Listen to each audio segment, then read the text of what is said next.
Welcome to The Landlady Listens.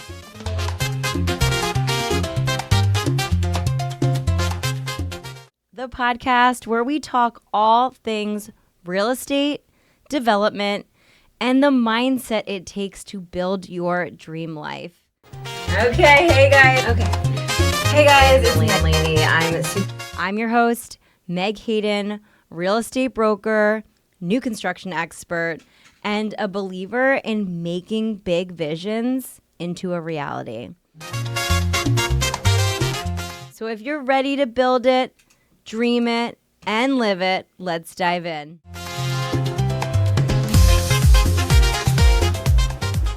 All right. Hey, guys, it's Meg Hayden with the Landlady Listens podcast. We are so excited to have our developer today. My guest is developer Wale, and you do not want to miss this one.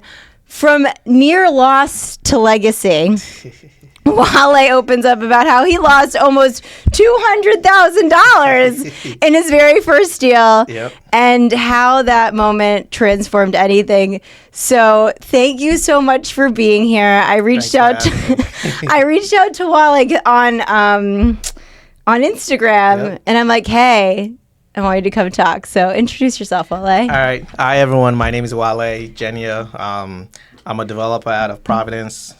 Focused in the Rhode Island market and the Connecticut market. Open to expand throughout the country in a few years. But yeah, all the works of life made me become a developer. Yeah, so I want you to talk to me a little bit about what your past was and what brought you to development. We talked a little bit about it. Yeah, so it's kind of like a crazy story because I started off my professional career in real estate, right? But I was more on the compliance side because I went to my undergrad at URI was accounting. Mm-hmm. So graduated accounting, decided to go to New York City, worked for a few years doing real estate transactions, but never on like the construction side. It was more like partnerships, REITs and things like that. And then I decided for family reasons, I moved back to Rhode Island. And then I went to work I transferred to the Boston office, and then I went to work. I eventually went to law school, graduated law school, decided to go overseas to work a year, and then I came back, worked for CVS. Like I think I mentioned, I got into some troubles, and then I had to go away for a few months. And then while before that happened, I was working at Home Depot, and that's how I learned the general contracting world, because I was like, if this guy could do it, I could do it. Yeah, you look at people and you're like, if this guy could do it, I could definitely do it. I could do it. So tell me about your first project. So myself and a buddy of mine that we've done like all kind of business together decided to, you know what, let's go into real estate. So we went into real estate. We bought our first lot on Menton Avenue and thinking, oh, there's a lot of trees on the property. So the thoughts of ledge never came across our mind. Mm-hmm. So we sent the guys to go cut the trees. We had a GC at the time, so they went to cut the trees. And when they were cutting the trees, we realized the whole lot is on ledge. That's why you got it for like $2,000. I mean, it was expensive. It was really expensive then. That was like probably like 2021, and it was like $80,000. Unbelievable. We bought it for. But half of it was almost like an assignment fee, I think it was. But year one goes by, we're still breaking ledge. And I'm like, but this whole time we are paying interest on the hard money we had. Of course. So at the end of the day, then houses, 2-family were selling for like maybe $300,000, $360,000 new construction. And after year one, I think we were already like in the hole for like $60,000 already. And nothing has been done. And I was like, you know what, this cannot continue this way. So ended up firing the GC we had, decided to take on the project myself. And then it took another 6 months before we were eventually able to put the footing in. And it got to a point I was like, I was all over here doing all kind of research. How do you build on ledge? How do you do this? Then I was learning. And one thing I've always had was I always research stuff. So it helped me to understand and even come into an understanding of what the building codes and things like that are and how you're supposed to build. And that kind of helped us with that project. So fast forward to like 2023, August, we finally closed on that property. we would if the housing market did not get as expensive as it did, and we had to sell at 365. You're like, we'll hold on. Thank God it's on its up. Yeah, so we ended up selling, I think, like 580. So we ended up like breaking even on that project. It could have gone even worse, but I know someone made a lot of money. The ad money lender made a lot of money on that transaction. So, but for us, we were just glad that we had the first one under our belt. We were able to, and then from then, now any project that has ledge is just like, yeah, I can do that. You're like, I've got this. Yeah. I've got tens of thousands of dollars education on ledge. Yep. So what do you even do with the ledge? Like, how do you even do it? So what you have to do is depending on what kind of ledge it is, it could be a soft one that when you bring the hammer there to break it, it breaks easily. Or it could be someone that you need like a stronger machine to come break it. And the thing with those machines is they're not meant to be used for a long period of time. So it's kind of one of those things that you break for like 2 hours, you stop, and then you like clean up and then come back the next day to continue at it. So it's like, it's a time suck. It's a time. It takes a lot of time. And I mean, how much, so when you went to go buy that house, right, you're budgeting for, you're not budgeting for ledge. I mean, how much was that ledge item? Itemized. Yeah, it probably cost us like $100,000 to break those ledge. Oh my God. God. Probably cost almost $100,000 to do. So what could you do as a builder to just have more information about where ledge is, what lots would have ledge? So now what we do is I would look at the terrain. You look at the topography, you see if there's ledge next door, most likely you have ledge there. So there's nothing to be like, I'm going to run into a luck or I'm going to have good luck and not have ledge. So one thing I do is I buy like those rods that the electricians use to like put in the floor. Mm-hmm. So I would just take that and I start just like doing like testing around you could hire a professional like soil tester to come see where the ledge are, but that's like a quick one I would do.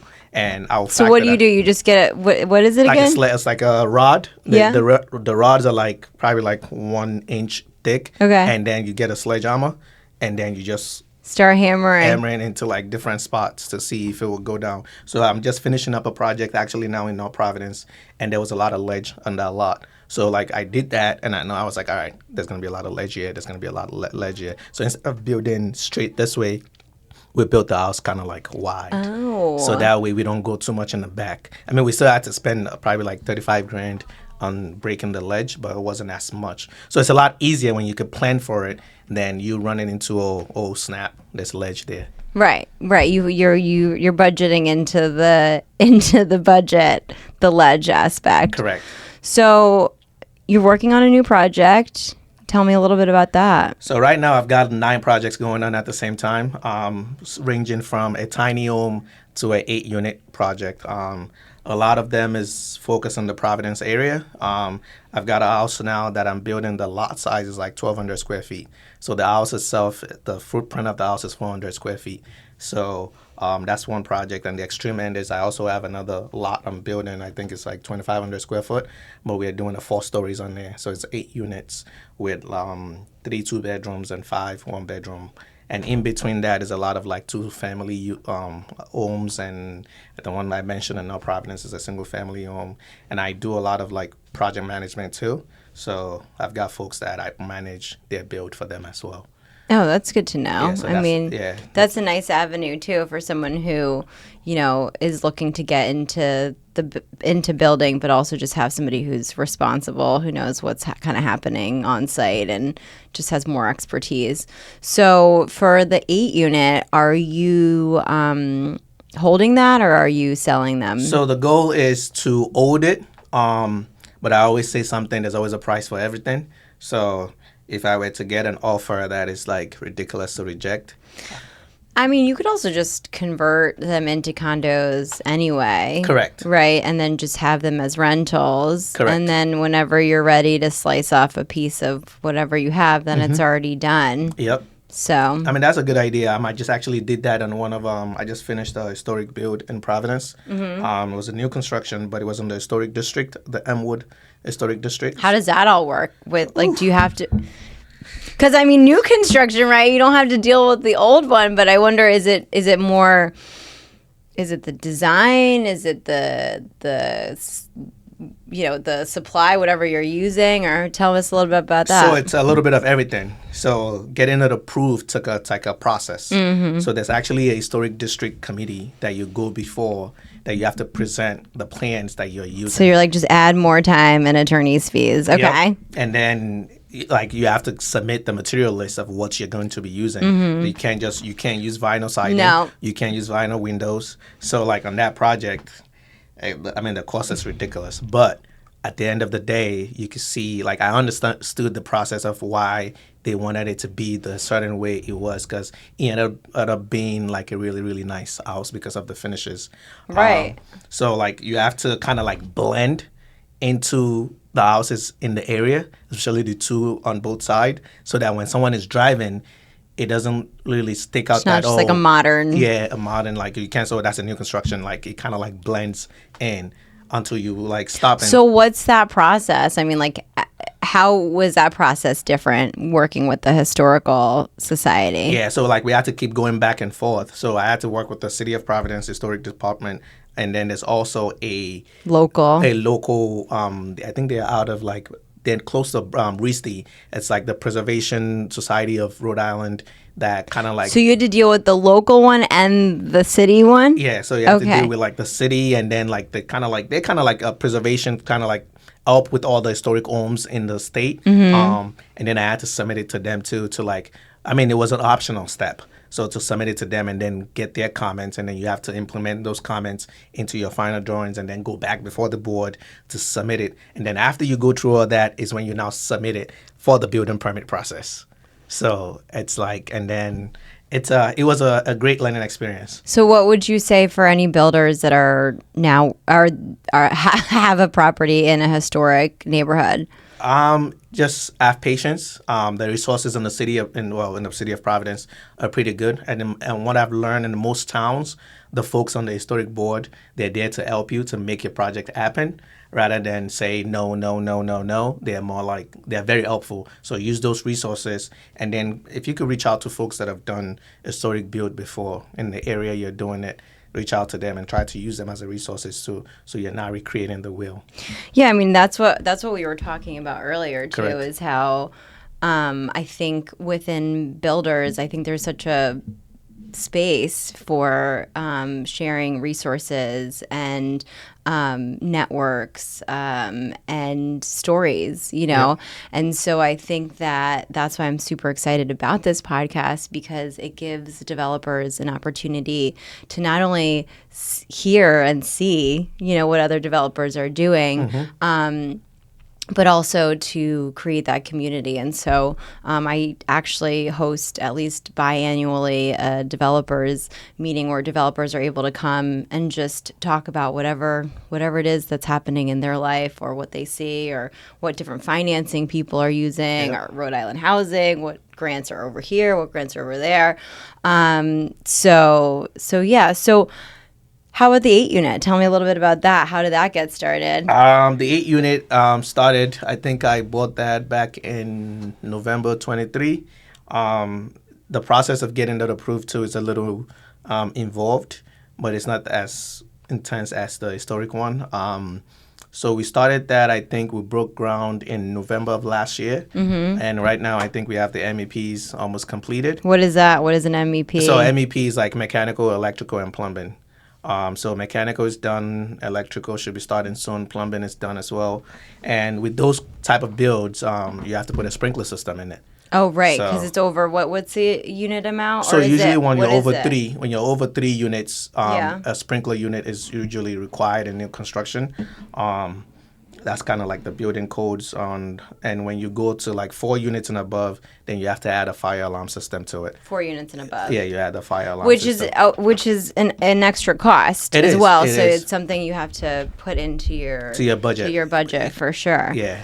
So so that's cool. I mean, that's involved, and that seems like that's a pretty small parcel. Yeah, it's a small parcel, and it's interesting to be able to, because Providence is very pro build right now. Yep. So it's interesting to be able to fit something like that in there, and to be able to create more housing units for folks to be able to rent, or for them to be able to call a place, because rents are ridiculous now. Rents are absurd. Yeah, so I would rather pay that much and know that I'm in a space that is new, and I don't have to worry about calling the landlord to come fix this and fix that. Does it have an elevator? No. No elevator. So What do you have to do for an elevator? Like, what's the size you have to go up to have an so elevator? I think once you have 4 stories, you're supposed to have an elevator in the building. But I think a way to mitigate that is if you put in a accessible unit, Right. make one of the unit accessible, then you don't have to have an elevator in there. Mm-hmm. So that's what we went with. So in that build,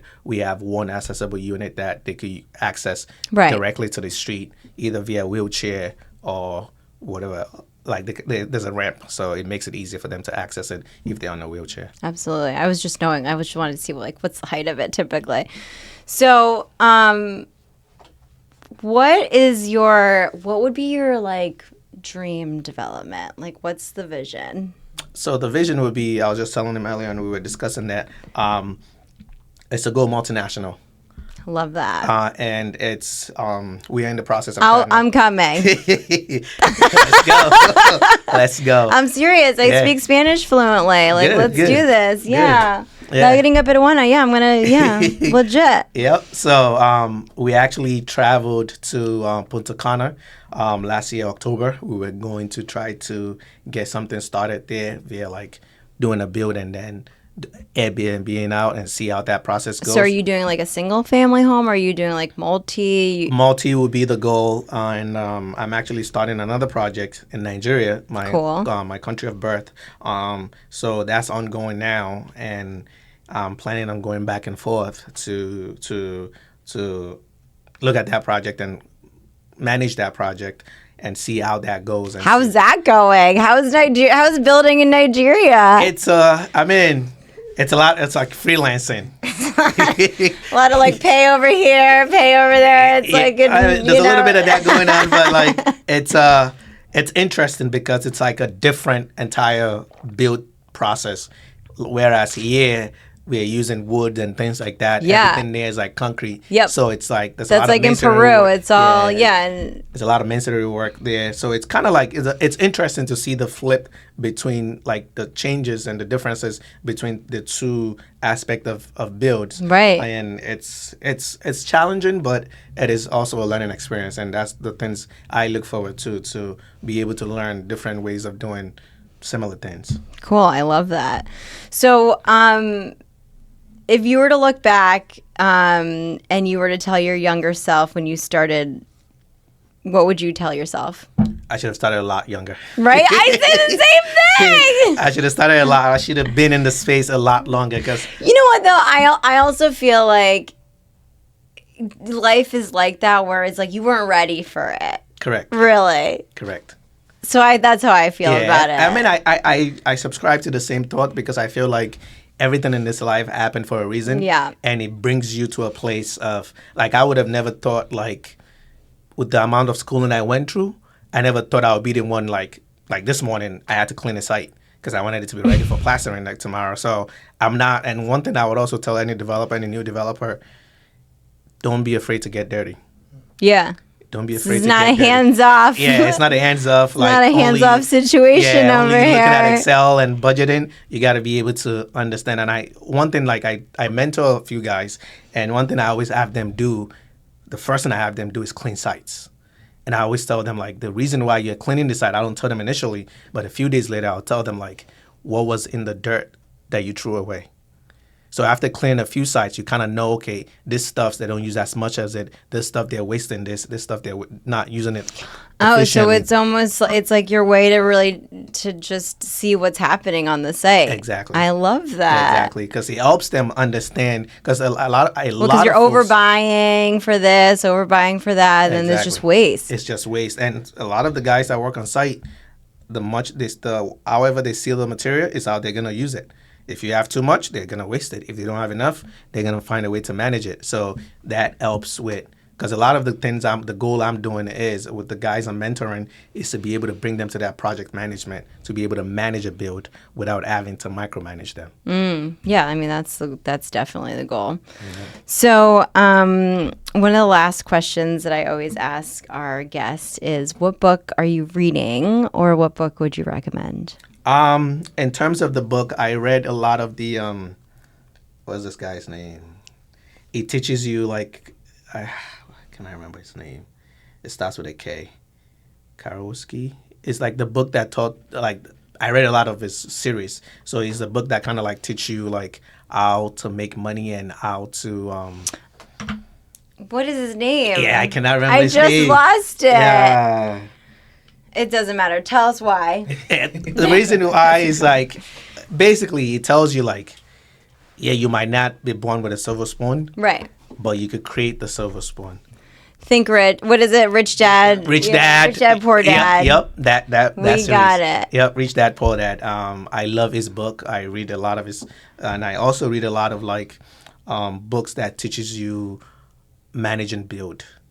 Like I mean, the current book I'm reading now because I just went into Connecticut is the Connecticut Building Code. And I mean, it's a dry read, but it helps.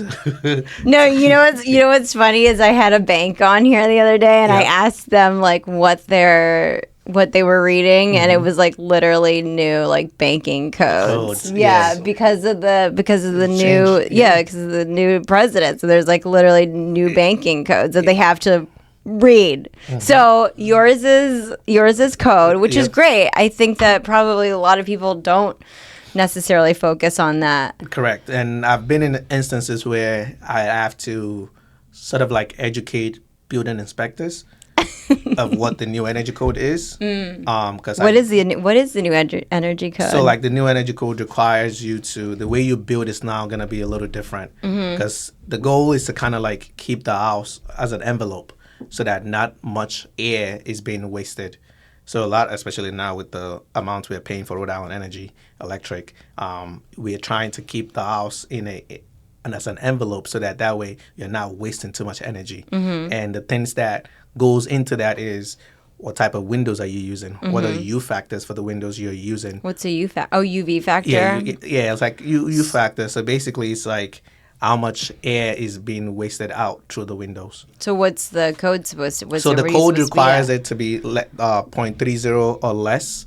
I always strive. A lot of the guys that I order windows with always know that it's Wale. He wants 0.28 or less. Because I kind of like try to go. And one thing I always do is I don't build homes I cannot live in. So anything I build, I should be able to live in it. If we all did that, just in general, like just treat people like you like to be treated. It's really that simple. So I love that. That's like your driving force. Yeah. So I do that. And one of the resources I use is also there's a program from True. It's called Clear. They help you with like energy codes. What they would do is so after we get to like the installation stage and we insulate the house, they come out and do a testing to see how efficient the home is. And then when at the end, like they give you recommendations, and at the end when the house is complete, they come out to do like a door blower test, a duct test as well to see how much wastage is going on and if it meets the code. And Rhode Island just changed its energy code rules now. It was supposed to go into effect in February, but we're still kind of like dancing around it. It hasn't really fully go into effect. And what that Do you know when it's going to go into effect? on the books it's gone into effect, but on site it has not really gone into effect. And the reason for that is it's going to make building costs a lot more expensive. Right. Because now if you're using a lower U factor windows, that costs more money. Your doors, your insulation, because like, for example, the ceiling insulation was R38. Now it's supposed to be R49. So you're using more insulation and it's increasing the cost. And that's the reason why all the cost of homes keep rising up. And that's one of the reasons why in Rhode Island, they're trying to see what ways we could use to be able to bring those costs down. Yeah. And not make it as expensive as it is. Yeah, and I think what has to happen is that builders and people and lawmakers have to really come together to understand what their implications are on the real level. Correct. Because while I understand they're making laws to improve some parts, it's also making it not as affordable. Correct. So I wonder if they're just like holding it back, Yeah, waiting until like the tariffs. How about like the tariffs? What are your thoughts on that? So on what are you going to see, happen? I mean, on the tariffs, so I've had this conversation in the last few weeks that it's similar to when COVID happened. Yeah. Everything, the price went up. And then eventually we That's how I adjusted feel. to it. And then eventually the price starts to drop a little bit. So there's a lot of noise around the tariffs. And I think yesterday they announced that they were going to hold it off till they agreed there was some sort of agreement in Switzerland for the United States and China to keep it at almost what it's at now. And I think, so I wasn't afraid of what the tariffs would bring. Yeah, I There was a felt lot the of same noise. way. It was more like just like COVID, where it was impossible to get anything. Everything was ridiculously expensive, and it was just time. Yep. So it was a wave. I think it's a wave we're going to ride, and you're starting to see that now because almost every supplier is not giving you pricing for something that you want to order in a month or two. It's more like I give you a quote today, you have to order within this week. Right. I'm not holding this quote for you for a month when the tariff would have changed or could have changed. So yeah, there's a lot of fear in the market, but I think at the end of the day, I think everybody just got to calm down and Just if it happens, head it in the happens. ground, Yep. keep it going, and also just know that that's really going to be the life of building. You don't know if you're going to hit ledge. You don't know if you're going to hit an old graveyard site. Yep. You don't know like anything. Or a So I tank. think, or a tank. Yeah. It's actually one developer was saying that he was like, it looked like this beautiful just farmland, and it was a graveyard site, so we had to like immediately stop. Yeah. So I think in general there's always going to be things that you have to know that might happen. And so what typically are you putting on when you're budgeting out? What percent are you adding on top just for errors? So I usually do like a miscellaneous of like, I'll call it 2% of the entire budget. And that would include all the little things that you have to get at the end of the project that, all right, we got the faucet, it's the wrong color. We have to go through the process of returning it. And sometimes those returns never actually happen. Right. So little things like that you have to budget for. Or you use a paint color somewhere and you come and you don't like the paint color, you have to change it. Those are little things you have to kind of like budget for. And a lot of the builds I do that we list before finishing, I would list it giving the eventual buyer some options to be able to pick. Yeah, things. well, I had when I was working with a developer, someone came in and they picked the ugliest green color. They're like, this is what we want, and we're like, all right, well, it's a $10,000 non-refundable deposit if you don't close on it because it's so green that we're gonna have to paint over it like multiple times to get it. So Yeah, so the way I deal with that is I'm actually doing a build now, and I kind of give them the option to pick certain things. And then, with buyers, they're excited. And then now they want to pick kind of like almost everything. No. So what usually happens is if they send me something and I'm like, I don't mind putting that in there. Like, I would not say it. But if it's something that, like, for that example, like that kind of green color, I would say the same thing. Like, all right, it's going to be a $5,000 non-refundable deposit. If you really want it, you pay that, and then we do it. Right. Because if anything can happen. Anything, before you could closing. die, yeah. Exactly. I don't usually like to die, for Legitimately. example. Well, it's inevitable. It's for all of us. It is. Yeah. It is. There's only two things in life: death and taxes. Exactly. So I would, in that instance, I would say, okay, no, we can't. I wouldn't say no, we can't do it. But if you pay the deposit, non-refundable deposit, everything's negotiable. Yep, so where can people find you? So I'm on Instagram. My handle is Chosen Jen Ohms.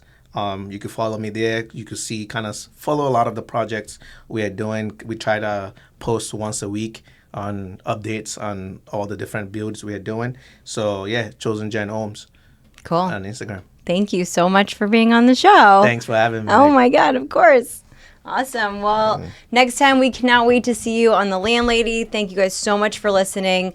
Today and every day on the podcast is all about developers, real estate, mindset, and how important your mindset is to change your future. So we'll see you next time. Thanks. Thank you. That's it for today's episode of The Landlady, where we turn your vision into a reality. Remember, success starts in your mind before it ever shows up in your life. Keep believing, keep building, and more importantly, keep taking action. And until next time, trust the process, bet on yourself, and go create the life that you deserve. Don't forget to like, subscribe, and share this episode with someone who needs to hear it. Love you.